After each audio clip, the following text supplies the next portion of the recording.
오늘은 요한복음 21장 2절부터 14절까지의 말씀을 함께 나눠보겠습니다. 제가 봉독해 드리겠습니다.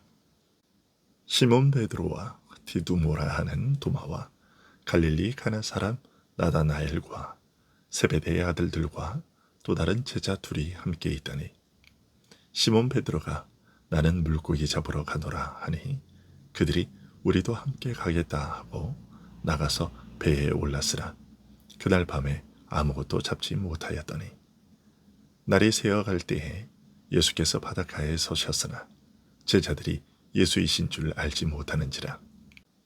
예수께서 이르시되 얘들아 너희에게 고기가 있느냐?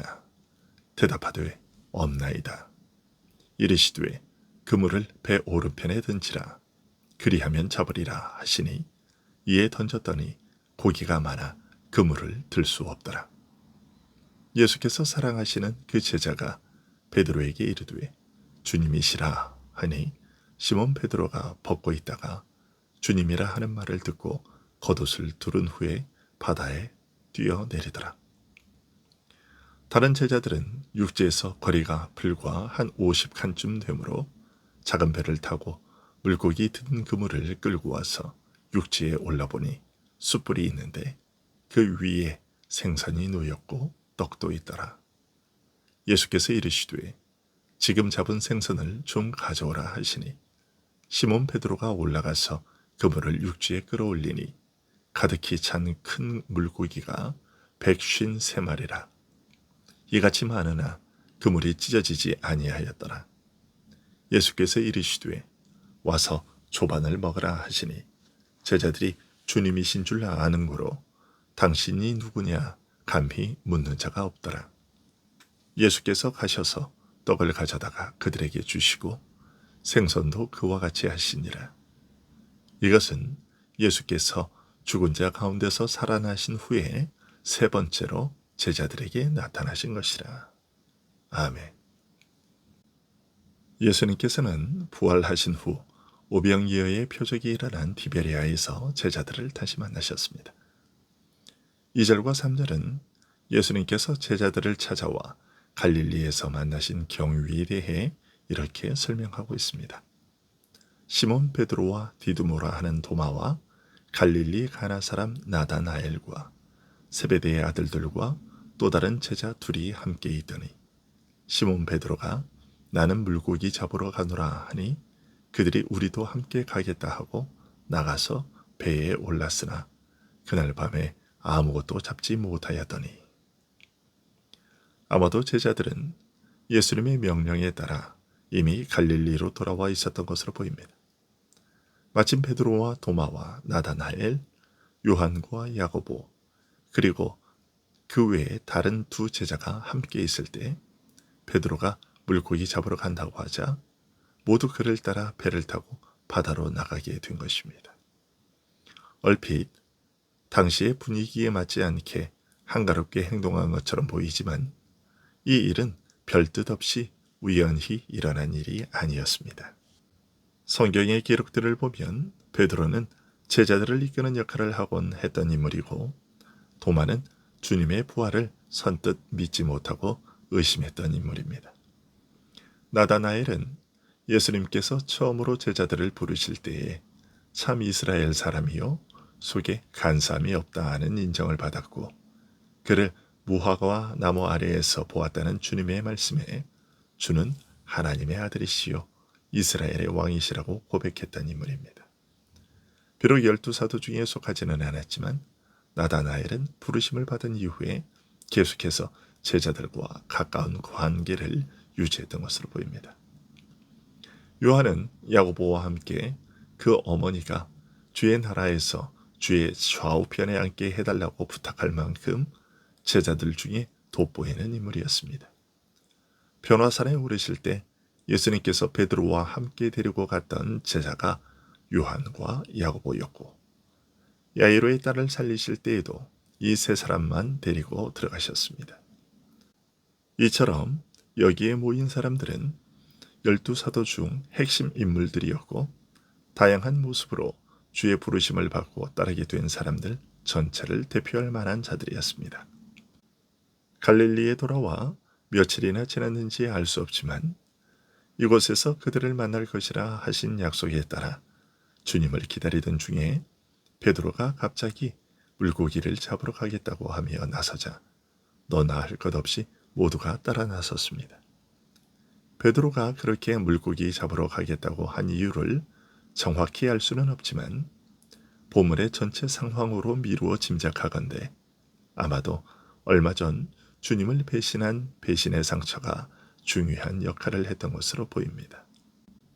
그렇다면 물고기를 잡으러 가겠다고 한 베드로의 그 말은 주님께서 사도로 불러 맡기신 고귀한 사명, 즉 내가 너로 사람 낚는 어부가 되게 하겠다라고 하신 그 사명을 감당할 자격이 없다고 스스로 느끼고서 이제는 이전 생업인 어부의 직업으로 다시 돌아갈 수밖에 없지 않느냐 하는 깊은 시리와 체념을 담고 있었다고 볼 수 있습니다.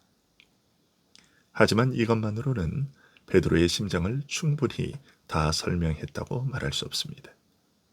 왜냐하면 예수님께서 부활하신 후 제자들이 모인 자리에 나타나셔서 주의 부활을 확인하게 하신 다음 그들을 보내어 죄 사함의 복음을 전하게 하실 것을 다시 확인하셨기 때문입니다. 이 일을 위해 성령을 그들에게 보내실 것을 상징적인 행동으로 미리 알려주시되 숨을 내쉬며 성령을 받으라고 하시기까지 하셨습니다. 이런 일로 미루어 볼 때 베드로의 심정은 자신이 배신했음에도 불구하고 여전히 그에게 복음을 전하도록 보내실 것을 확인하시는 예수님의 말씀을 듣고서 어떻게 나 같은 자가 그 귀한 일을 감당할 수 있다는 말인가 하는 자괴감에 가까운 것이었으리라 짐작됩니다. 그런 가책이 그로 하여금 부르심을 받기 전에 생업으로 돌아가야겠다는 생각을 불러일으키고 그래서 물고기 잡으러 가겠다고 말하게 했을 겁니다. 베드로의 정확한 심정이었는지 확실하지 않지만 여하간에 베드로의 행동은 우연한 것이 아니었습니다. 그의 의사와는 상관없이 일찍이 그의 인생을 바꾸어 놓았던 중요한 일과 연결되어 있었습니다. 많은 세월 동안 어부로 일하면서 손바닥같이 자라는 갈릴리 바다에서 밤새 그물질했지만 한 마리도 잡지 못한 이 일은 그들이 처음 부름받았을 때와 깊은 관계가 있다는 생각을 갖게 합니다. 그렇게 밤새 그물질을 했지만 허탕이었던 그날 밤이 끝나고 동이 이틀 무렵 예수님께서 다시 해변에 나타나셨습니다. 큰 소리로 말하는 것을 충분히 알아들을 만큼 가까운 곳인데도 제자들은 해변에 서 계신 분이 예수님이신 것을 알아보지 못했습니다. 밤새도록 한 마리도 고기를 잡지 못했다는 그들의 대답에 배 오른편에 그물을 던지라고 하시는 말씀을 따라 그물을 던졌다가 그물을 끌어올릴 수 없을 만큼 많은 고기가 잡히자 그제서야 요한이 해변에 서서 자신들에게 말씀하신 이가 예수님이시라는 사실을 알게 되었습니다. 자신들이 주를 배반한 일로 천국 복음을 전할 자격이 없다는 자괴감에 빠진 제자들에게 찾아오셔서 처음에 그들을 제자로 부르셨을 때의 일을 반복하심으로써 그들을 부르신 그 부르심은 예나 지금이나 조금도 변함이 없으며 그렇기 때문에 실패하여 무너진 저들을 지금 다시 불러일으켜 세우시고 그 사명을 재확인하게 하신다는 것을 그들에게 알려주신 것입니다. 제자들이 육지에 올라보니 숯불이 피워져 있고 생선과 떡이 놓여 있었습니다. 밤새도록 한 마리도 고기를 잡지 못한 제자들을 위해 마련하신 식탁이었습니다. 어린아이가 가져온 오병이어를 가지고 5,000명을 먹이시던 때와 같이 그물을 던져 방금 잡은 물고기를 가져오라 하시고 저들을 위해 식탁을 준비하셨습니다. 그러나 오병이어 이적에 참듯이 주의 살과 피를 먹고 마심으로써 영생을 누리는 은혜를 가리켰던 것인 만큼 오병이어의 표적은 마지막 유월절 만찬에서 떡과 포도주로 나타내고자 하신 성만찬의 은혜와 동일한 것을 나타낸 것이었습니다.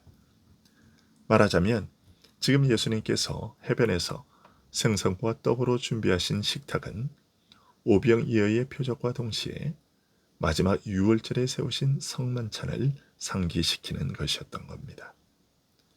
그리고 그들이 방금 잡은 물고기를 가져오라 하시고 그것으로 식탁을 마련하신 것은 주께서 신령한 식탁을 마련하여 생명의 양식을 베푸시는 일에 제자들이 함께 동참한다는 사실을 알리고자 하신 것입니다.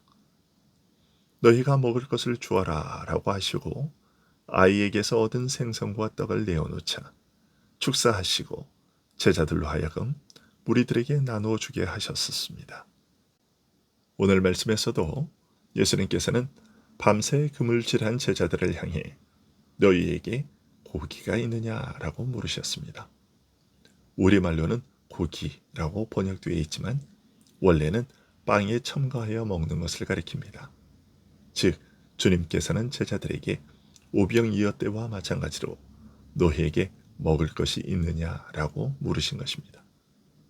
이런 사실은 제자들이 그물을 내려 물고기를 잡는 것이 결국은 복음을 전해 사람을 구원하는 일을 뜻한다는 것을 생각하면 쉽게 이해가 될 겁니다.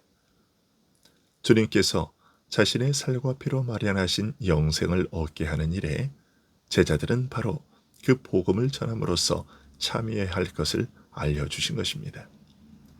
그리고 이처럼 복음을 전하는 자로서 생명의 양식을 베푸시는 일에 참여하는 것 자체가 이 신령한 식탁을 통해 누리는 생명의 일부라는 사실을 알려주신 것입니다. 주님은 이처럼 배반한 제자들을 다시 불러 그들에게 조반을 차려주셨습니다. 배반의 상처가 깊어 시리에 빠진 채 물고기를 잡겠다고 하고서 배를 탔지만 밤새 한 마리도 잡지 못한 제자들을 성만찬의 은혜에 다시 초청하신 것입니다. 그리고 주께서 흘리신 피의 은혜로 누리는 이 생명의 교통에 주님의 명령에 따라 복음 전하는 자로서 동참하게 되었음을 알려주셨습니다. 이렇게 하심으로써 주의 사랑은 실패한 자들을 외면하여 버리지 아니하시고 끝까지 붙드시는 진실한 사랑임을 알려주셨습니다. 제자들이 주님이신 줄 알기에 누구냐 묻지 않았던 것은 주님의 죽으심을 기억하며 그 은혜가 선포되는 성만찬의 자리에서 주를 배반했던 상처를 치유받고 배신자의 고통스러운 양심이 주의 은혜와 사랑 안에서 이미 평안을 얻었기 때문일 겁니다. 기도하겠습니다.